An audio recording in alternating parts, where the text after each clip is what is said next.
pinag-pray din naman siya. Nung pagkatas mag-pray, it's a miracle. Huminto yung ubo niya, nakatulog siya.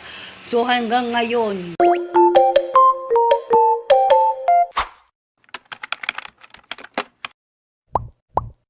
pancake? Yeah. I will cook pancake for you. Yeah. Okay, just wait and I will make a pancake for you. I will cook pancake. Is pancake your favorite? Yeah. What else? What is your favorite food? Sprinkle. Sprinkles? And the pancake. And a pancake? What will I do to the pancake? I will put sprinkles? Yeah, and pan it. Okay. Okay, just wait. Okay, Mommy. Love you. Love you. Ah! Ayan guys, lulutuan natin ng pancake si Baby Zion. Gustong gusto niya kasi ng pancake. Yan.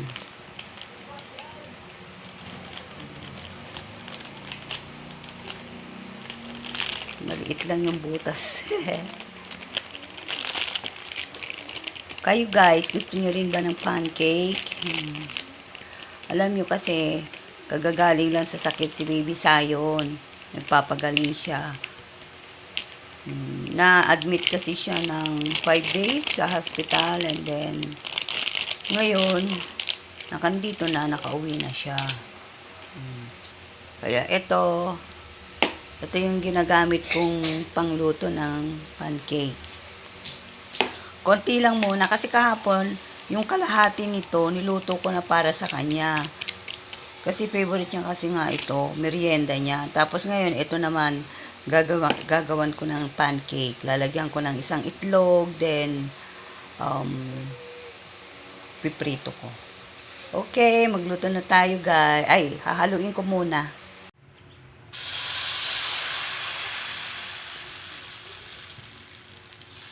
Ayan, pangalawa na po ito. Dalawa lang gagawin ko kasi mahina naman kumain si Baby Zion. Bilis palang magbula-bula. A few moments later. Yung pancake ni Baby Zion. You want to eat your pancake now, baby? Yeah. Yay! What can you say to mommy? Thank you. Okay, I love you, baby. Yummy. Do you still love mommy? Yeah. Oh, I love you, baby ko. I love you. Okay. Is it yummy? Yeah. Okay. You eat good. I want you eat all this one. Okay? Okay. Ayan po, kakain na si Baby Zion. Favorite niya ay pancake. Guys, si Baby Zion Is it yummy, baby? Ha? Love, love. Hey, is it yummy? Yeah. Okay. Alam niyo po guys, favorite ni Baby Zion talaga yung pancake. Ayan siya, nagigame siya. What is your game? Ha? Roblox. Roblox. Is that your favorite games, baby? Yeah. I Yeah. suppose robot. Yeah. Wait, pineapple. Ayan na siya. Habang kumakain, habang naglalaro siya. Nagpapasalamat nga ho ako kasi nga talagang masayang-masaya ako kasi nga ilang araw po talaga sa hospital po, na-admit po siya. 3 days wala siyang kain, bawal siyang kumain, and then nung pagkatas ng 3 days, mga 4 days na siya, 2 ounce na gatas lang siya sa umaga, tapos 2 ounce din sa gabi. Talagang nagwawala siya sa gutom kasi nga bawal nga po siya dahil nga sa mga yung sakit niya na nagkahika nga siya, bawal siyang pakainin dahil nga bumaba po yung oxygen level niya, so hindi siya pwedeng mabusog o ganun. So nagpapasalamat po ako dahil okay na siya, medyo pumayat po siya, pero at least masaya ako dahil naka-recover na siya, magaling na po siya. At nung umuwi po kami nung nakaraang araw, talagang nininervyos pa rin po ako kasi una sa lahat, hindi pa rin ho siya, yung parang ubo pa rin siya ng ubo. Dumating yung time na gabi, magdamag talaga siyang nag-uubo, tapos nagsusuka. Sorry sa word na sa mga kumakain dyan, yun nga, ganun. Kasi, hindi ko alam, parang siguro, hindi siya makahinga kaya nagsusuka siya. Tapos, hindi ko na po alam kung anong gagawin ko. Nagpa-pray over po ako sa church namin. And then, milagro. Yung oras din yun hanggang, kasi nag-start siya nagsuka 8, mga 6 pa yon ng hapon. Inabot na siya ng gabi hanggat umabot na kami ng madaling araw sa sobrang suka. Walang tigil, ubo, suka. Kaya, nung time na yon ninenervous ako kasi kakalabas lang namin ng hospital. Ayoko naman na bumalik ulit sa hospital. So, ang ginawa ko, nagpa-pray po talaga ako sa church.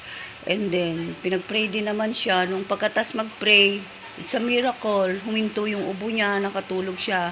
So, hanggang ngayon, okay na siya. Nagpapasalamat talaga ako kay God at saka sa church kasi sa pagpipray kay Baby Sayon. At hindi lang yun, dahil ako rin, nag-pray po ako dahil talagang awang-awa ako sa bata na to. Si Baby Sayon kasi is eksaktong 5 years old na siya ngayon. Nung September 30, 5 years old na siya. And kinder na po siya. Hindi siya po masyado nakakapasok dahil nga sunod-sunod na na-admit siya. 3 times na siyang na-admit mula September hanggang ngayon, November. Kaya ayoko na pong ma-admit pa siya ulit, kaya natatakot po ako. At nagpapasalamat naman po ako dahil okay na siya. Mula nung napag-pray siya, gumaling na siya. Tapos wala siyang lagnat, wala na rin siyang ubo, tapos di na siya nagsusuka.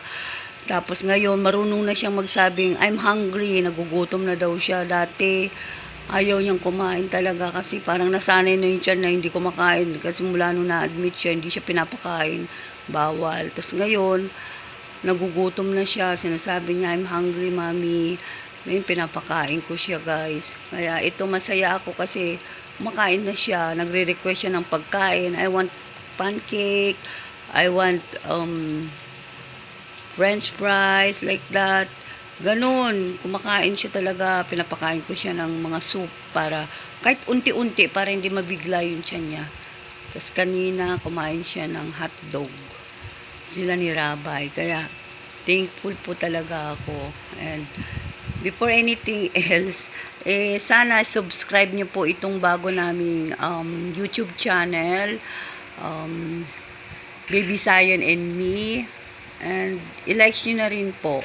Kasi ito po yung starting namin na mag-vlog ni Baby Sayon about sa aming everyday life or journey.